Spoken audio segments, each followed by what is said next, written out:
ఒక స్పూన్ మెంతులు వేసాం, పచ్చిమిరపకాయలు వేసాం,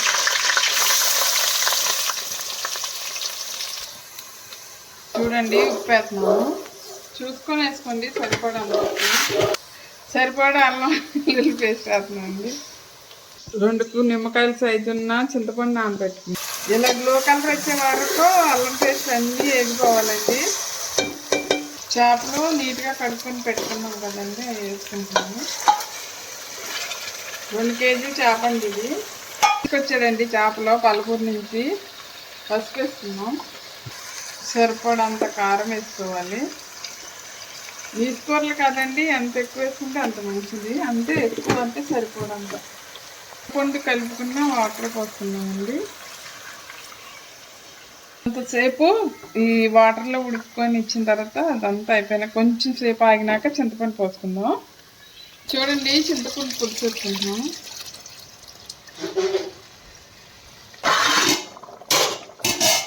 అది చేపల పులుసు, టమాటా పేస్ట్ వేసుకున్నామండి.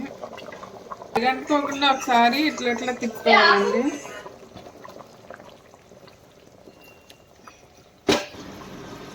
చూడండి మేము చేపల కూర తింటామని మా అబ్బాయి చికెన్ కావాలన్నాడు, అది కూడా వండుకున్నాము. చేపల కూర చూసారా ఎంత గుమగుమలాడిపోతుందో. కొత్తిమీర వేసుకున్నామండి. చికెన్ కూడా